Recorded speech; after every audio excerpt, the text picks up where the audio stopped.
kegiatan, ada tamu, tidak usah berpola menata kegiatan lain.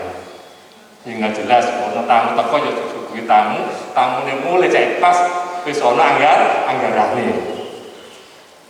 Nah, tolong itu juga menjadi perhatian, sehingga jadi nggak bingung untuk apa semuanya. Yang berikutnya, SPPD sekarang menjadi cukup mahal karena hanya 50.000 perjalanan dinasnya. SPPD dalam daerah. Tapi beberapa zona nanti tidak bisa di SPPD-kan. Beberapa zona. Nanti mungkin teman-teman akan ada di Junis tentang APBD di situ. Yang kelima, tanggung jawab penuh ada di kepala sekolah.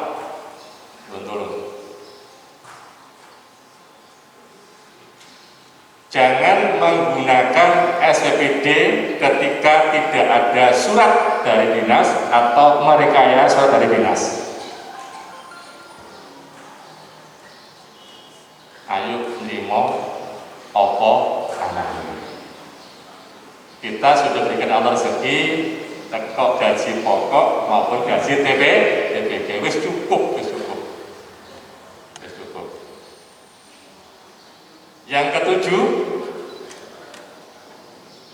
mohon tolong Bapak Ibu, ketika ada teman kami, pelaksana kami ke sekolah, mohon tidak disangoni. Mentolo pun yang terdiri. Karena teman-teman datang ke sana sudah dapat SPPD, Pak. Ada surat perintah tugas, Pak. Buat terusan disangoni.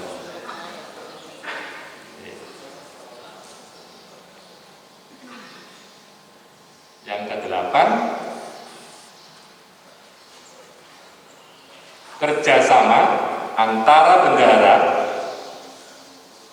pelaksana kegiatan, tim pembukuan dan kepala sekolah nyuwun tulung disinkronkan sehingga mudah untuk meng-SPJ-kan.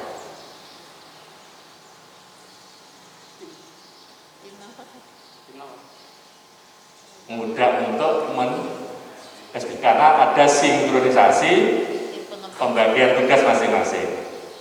Pelaksana bonjo jalur nang bendara sing dikukuhkan di catatan, itu teken kepala sekolah. Dan semua belanja harus diketahui oleh kepala sekolah.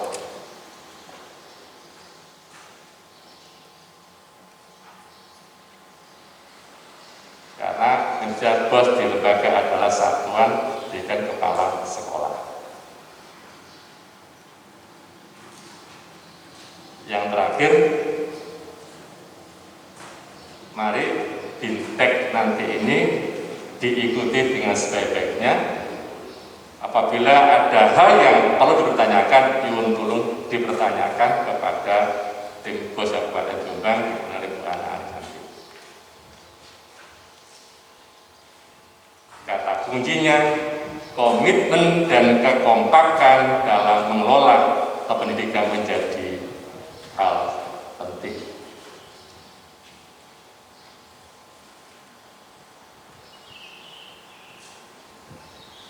Itu hal-hal pokok yang nanti akan sampaikan teman-teman dan bersama moral.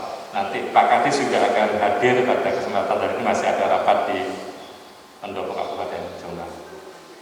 Atas izin Allah, permintaan panitia, maka kegiatan Bintek Pusatasi Bos tahun 2021, saya Permendikbud 6 2021, monggo dibuka ilmu Quran, mudah-mudahan tujuan kita ridha Allah Subhanahu wa taala, dimudahkan kita semuanya, dilancarkan, dan yang paling penting selamat dunia akhirat, akhir husnul khotimah. Al-Fatihah.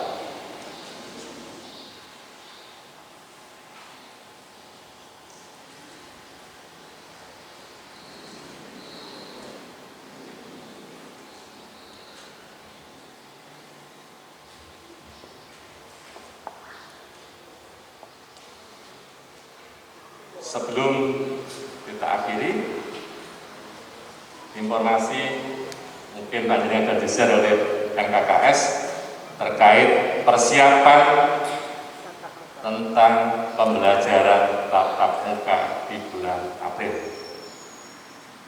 Nyuwun tulung, Bapak Ibu sudah menyiapkan semuanya, sarana, prasarana, dan SOP dan sebagainya sesuai yang dideklarasikan pemerintah pusat. Kita berharap nanti ketika tanggal 22 tim kabupaten turun ke sekolah panjenengan, dia menyatakan puas bahwa Jombang siap dibuka pada bulan April. Siap ya? Tolong dibantu kita karena dari dua anak kita, orang tua kita untuk bisa belajar di satuan pendidikan kita. Insya Allah tanggal 22 kita rapat dengan tim kabupaten, menyampaikan bupati. Kalau itu ACC bupati tapi dengan data yang konkret, insya Allah dimulainya insya Allah tanggal 5 April hari Senin. Kalau nanti ada salah satu di antara panjenengan yang tim itu tidak berharap ijo ono sing koyo ngene kok dilebokno untuk siap sekolah ini. Masa ngalang situ oleh 99. Nah, yang satu nanti wajib digeruduk wong akeh. Sama, adik kemarin juga sama Pak semuanya. Pak Naono, kewajiban Anda untuk menyiapkan diri. Kita tidak mau nanti tim bupati turun tidak ACC, gara-gara SD Panjenengan. Nah, nanti SD Panjenengan tidak ACC. Maka semuanya harus siap. Allahumma amin. Mudah-mudahan nanti seluruhnya akan siap dan diangkatnya COVID dari bumi Kabupaten Jombang sehingga jadi normal semuanya. Allahumma amin. Saya ini, dan mohon maaf, saya pakaian PGRI, saya harus melantik pengurus di Kecamatan Sambil. Aturun berkata, tidak suatu terakhir. Assalamualaikum warahmatullahi wabarakatuh.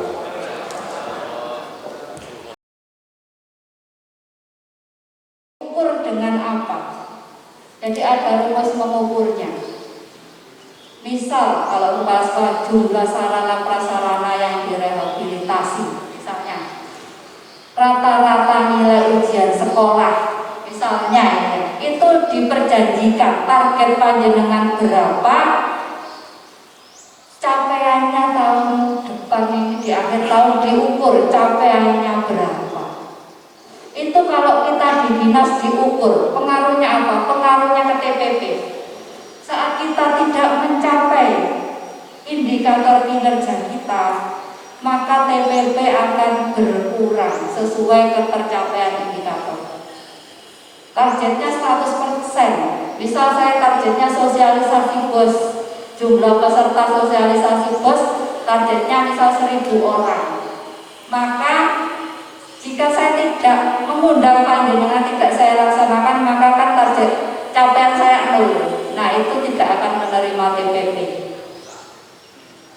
Itu di dinas kita seperti itu. Sudah, nanti kita akan mengarah ke kepala sekolah. Kita ukur indikator kinerja kepala sekolah itu apa, dan itu nanti akan mempengaruhi tunjangan panjenengan. Sama, kita di dinas sudah seperti itu, nanti pasti akan mengarah ke kepala sekolah untuk pengukuran kinerjanya. Selama ini belum pernah diukur gitu, capaian kinerja masing-masing kepala sekolah. Nah, itu yang nantinya insya Allah tahun ini lah. Jangan titik ya, kurang pakai tahu. Apa tak tambahin? Insya Allah lah cukup lah Pak, disyukuri. Paling itu jangan panjangnya lebih banyak dari saya. Ya. 560.000. TPP-nya ada ya? Tidak ada TPP kepala sekolah. Terus yang ada Pak, tunjangan apa Pak? TPG. Oh, TPG. Kode lah Pak. Sama yang TPG apa TPP kan sama toh. Katanya besaran jenengan target saya. Terus berapapun yang penting kita syukuri ya. Alhamdulillah, kita syukurlah. Katanya kalau kita bersyukur itu nantinya jadi lebih banyak yang datang. Saya pikir tunjangan yang KS itu 560, nah TPG ageng Bu, lego. Tunjangan KS dari Bosda ya kalau dari kita, ya, yang dari Bosda itu kan? Atau tunjangan di gaji? Loh, banyak dari Bosda dapat, dari gaji dapat, TPG dapat, ya. Wah, kayak hitung-hitungannya yang gak bersyukur. Oke, itu yang terakhir transparansi. Ya. Transparansi nanti tentunya kalau di BOS itu dituangkan dalam apa Bapak Ibu? Pengumuman ya, penggunaan dana BOS di papan pengumuman.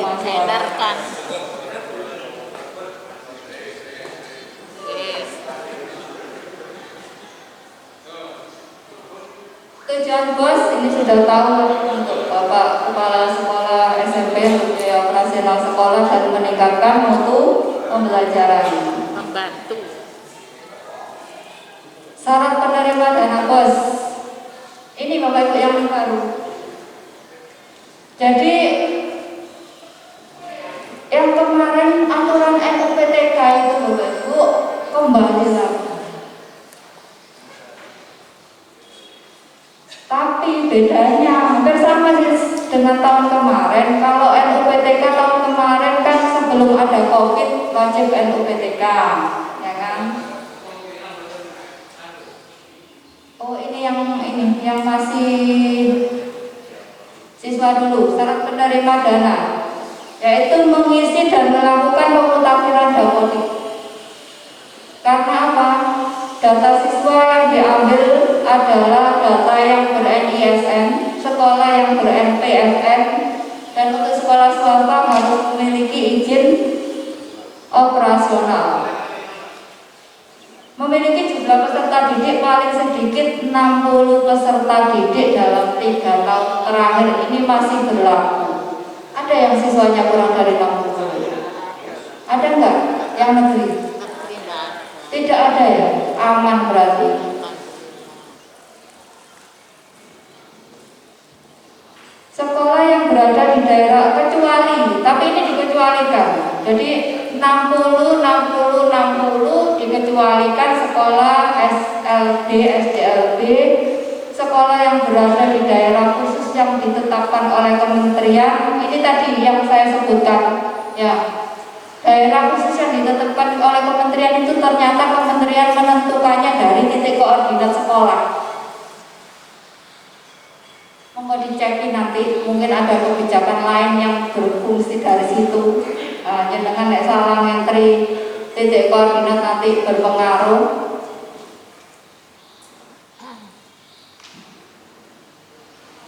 Sekolah yang diselenggarakan oleh pemerintah daerah yang berada pada wilayah dengan kondisi kepadatan penduduk yang rendah, ini sama kayak tadi. Nah, sekolah yang dikecualikan tadi mendapatkan kembali 60 jumlah siswa. Kalau tahun kemarin sesuai jumlah siswa, untuk tahun ini dapat alokasi minimal yaitu 60 jumlah siswa.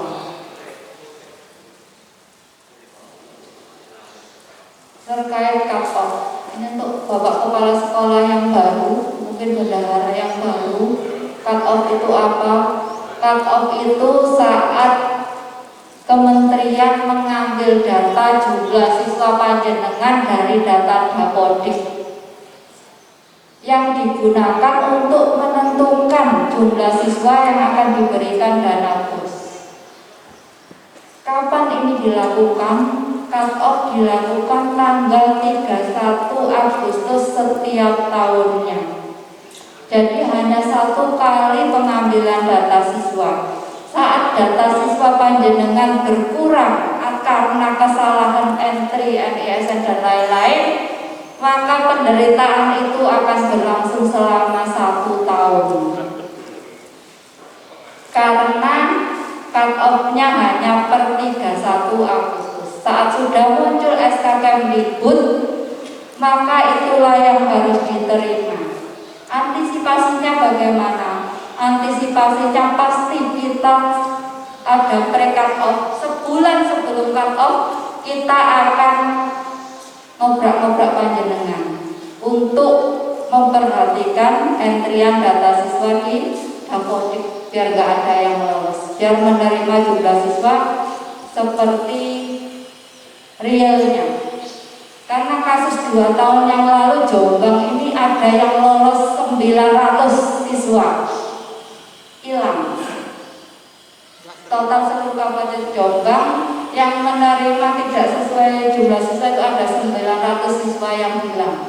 Karena itu tadi cleansing data, ada data siswa ganda tidak di entry NISN-nya dan lain-lain. Karena yang dihitung adalah siswa yang ber-NISN. Semoga ini tidak terulang lagi. Sekali lagi saya tekankan pentingnya dengan memonitor entrian data Dapodik ini menjadi tanggung jawab jenengan. Jangan hanya diserahkan ke operator, jenengan harus memantau. Benar nggak titik koordinat yang diisi? Benar nggak rekening yang diisi? Benar nggak jumlah siswa yang diisi? Sudah diperbarui nggak sarprasnya?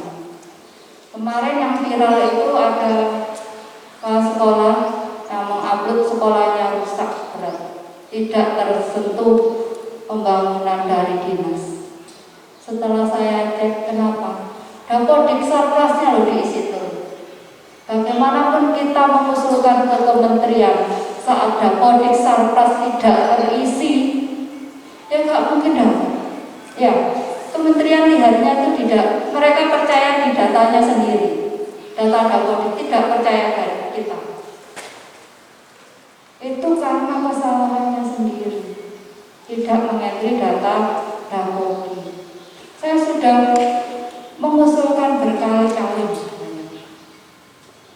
Nah, monggo dilihat dulu ke dalam sistemnya masing-masing, entrian data Dapodiknya sudah valid atau belum. Nah, itu nanti baru minta solusi.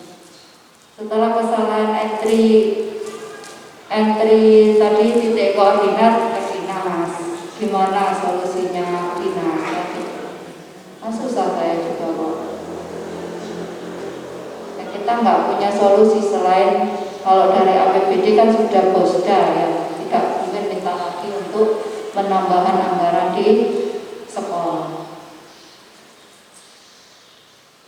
Monggo berhati-hati terkait Dapodik. Yang tadi sudah saya jelaskan ya. Salah titik koordinat, status sekolah negeri, swasta, izin operasional, status penerimaan kos, bahkan hal sepele ini nomor 3 ini Bapak Ibu. Itu jenengan salah klik tidak akan salur. Status penerimaan dana bos itu isinya apa? Isinya sekolah menerima atau tidak dana bos. Itu centang 2 tok. Ada centangnya tidak menerima keliru ngeklik, ya tidak akan salur karena dianggap jenengan tidak menerima dana bos. Ini remeh-remeh di Dapodik, tapi sangat berpengaruh dengan nasib ke depannya. Yang nomor 3.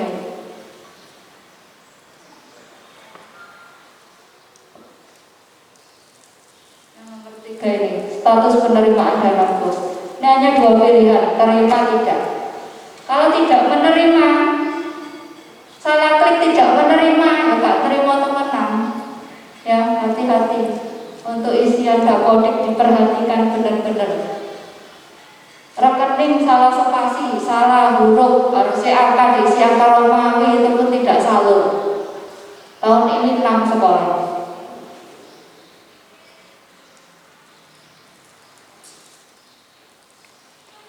Ini sangat pentingnya masalah pendataan yang harus saya tekankan. Jadi monggo nanti berkoordinasi dengan Bapak Ibu operator untuk ngecek kebenaran data masing-masing. Ini berkali-kali saya sampaikan, tapi masih terulang lagi di tahun berikutnya.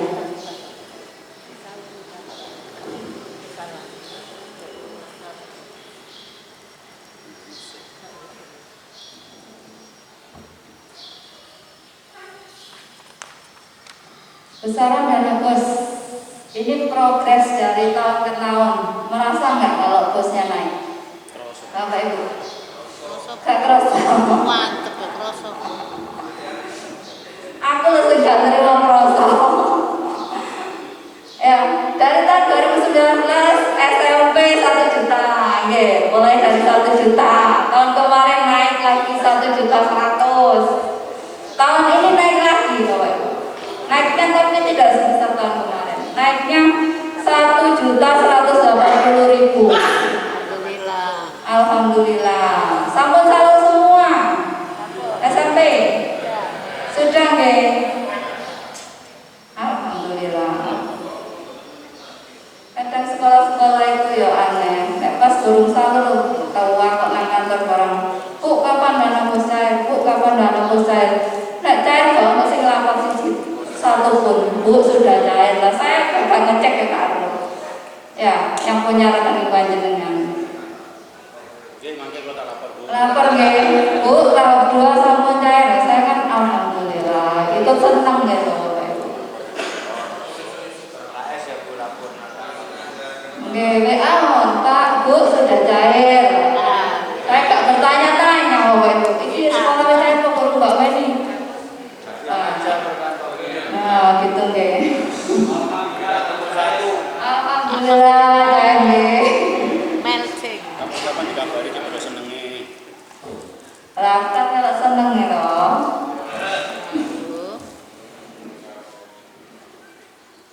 Ini penyalurannya tetap seperti tahun kemarin, langsung dari RKUN ke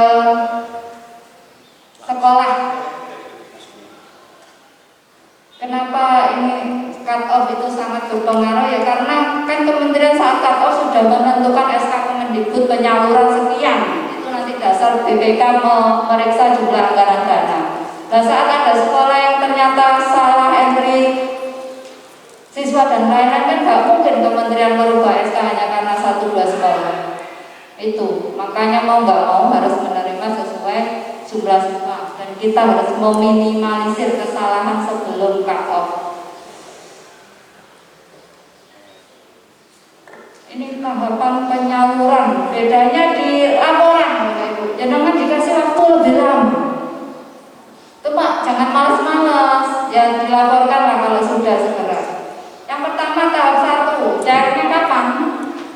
Cairnya paling cepat Januari. Paling cepat. Kemarin cair bulan apa Bapak Ibu? Maret. Wah, berarti paling lambat ya. Jadi paling cepat Januari sampai dengan Maret. Ya. Tahap 2 paling cepat April. Tahap 3 paling cepat September. Porsinya berapa? Tahap 1 itu 30% dari seluruh total dana. Tahap 2-nya lebih banyak 40%. Tahap 3-nya 30% lagi. Dasarnya apa? Nah, dasarnya untuk tahap 1 dan tahap 2 adalah cut off tahun kemarin. Cut off tanggal 31 tahun kemarin itu untuk penyaluran tahap 3 tahun kemarin dan tahap 1 serta tahap 2 tahun ini. Jadi nanti tahap 2 pun masih berdasarkan cut off tahun yang kemarin. Syaratnya apa? Nah, ini syarat pelaporannya.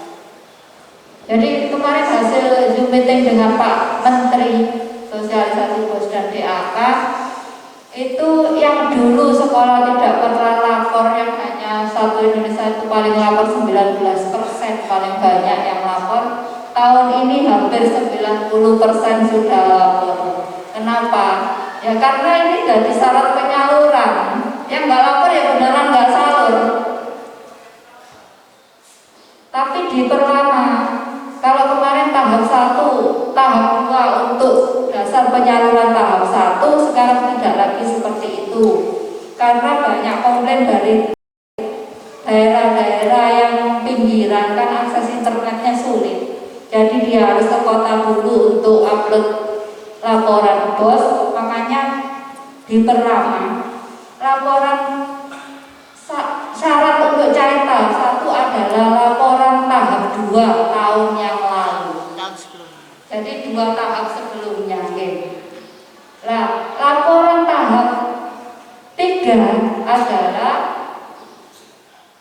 Syarat salur tahap 2 adalah laporan tahap 3 tahun yang lalu. Nah, untuk tahap 3 nanti syaratnya apa? Yaitu laporan tahap 1 tahun ini untuk syarat penyaluran akhir tahun di tahap 3. Jadi beda 2 tahun untuk penyalurannya, laporannya.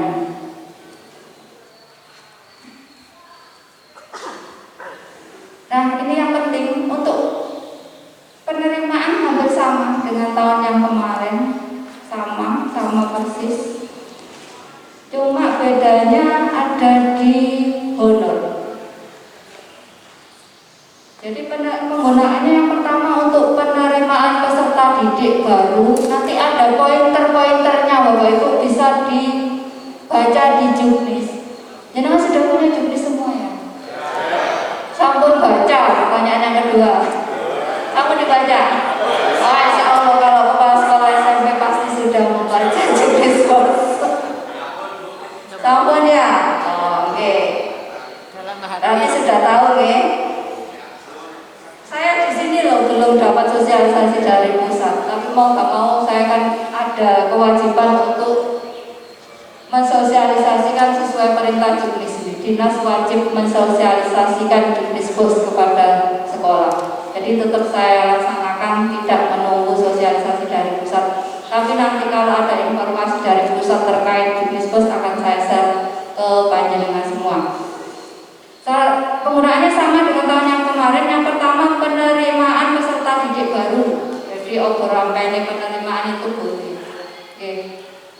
Yang kedua pengembangan perpustakaan. Ini berarti untuk apa Bapak Ibu? Pengembangan perpustakaan yang sudah baca untuk apa? Buku dan media. Untuk buku, benar. Berarti sudah baca beneran. Ya. Jadi untuk buku tetap aturannya buku teks utama dan teks pendamping harus dinilai dari pusat kurikulum. Kebutuhan. Terus sesuai kebutuhan, mengganti yang hilang dan yang rusak, kemudian diinventarisir, SK perlu buku yang lihat.